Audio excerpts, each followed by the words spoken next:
Image Dominic Alves, CC by 2.0 10 years ago this week, customers of the bank Northern Rock queued up in the hundreds at branches across the country, demanding to cash out the deposits. Only 2 months earlier, the bank had released rosy forecasts, including a plan to increase shareholder dividends by 30%. But by March 2008 the bank had been nationalized, and the financial crisis was cutting ever deeper into our economy. Economists were left firmly on the back foot.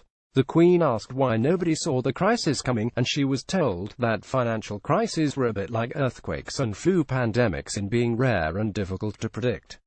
But should economists view economic crises in this way, as semi-biblical disasters emerging from somewhere completely outside the economic realm? Surely, it is possible to skill up our economists to predict and prevent disasters, and to create economic systems that can withstand economic, social and ecological realities without risk of collapse. If we want a more stable economy, the economists of the future need to be taught an economics that is fit for purpose.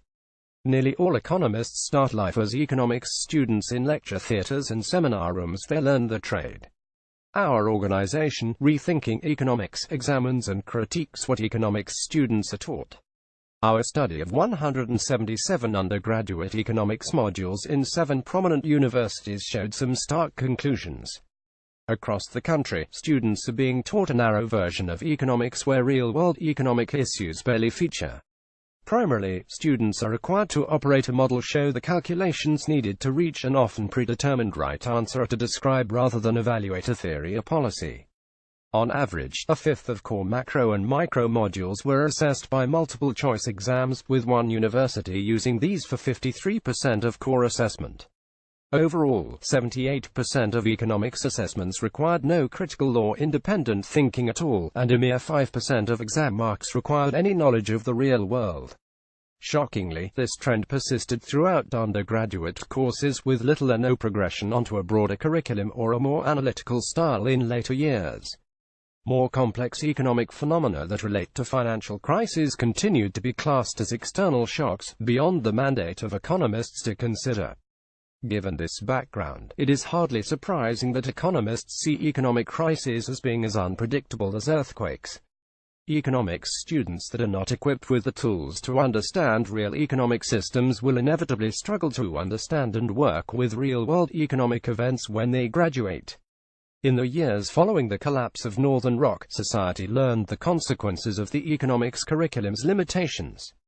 For this analysis, it might seem that economics has little to offer to prevent another crisis. In fact, there is much that economics students could be taught that would skill them up for real-world economic management.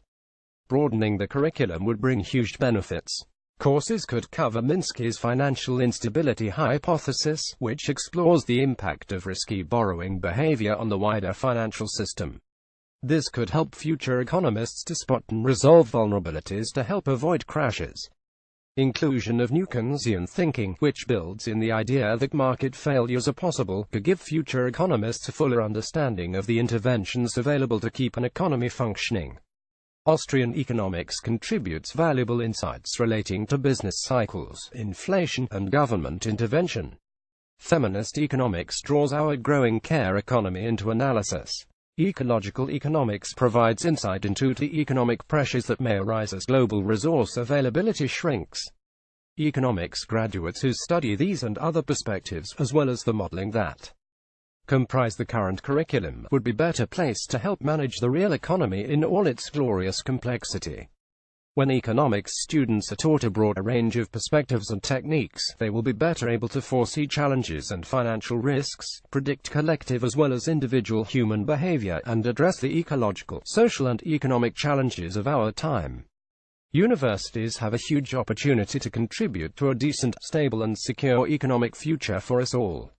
We are relying on them to train up the next generation of economists who will inform our voters, advise our governments, and sculpt our economic environment. Those economists must be ready to prevent another Northern Rock, and to create a better economic future in the real world. The 15th of September 2017.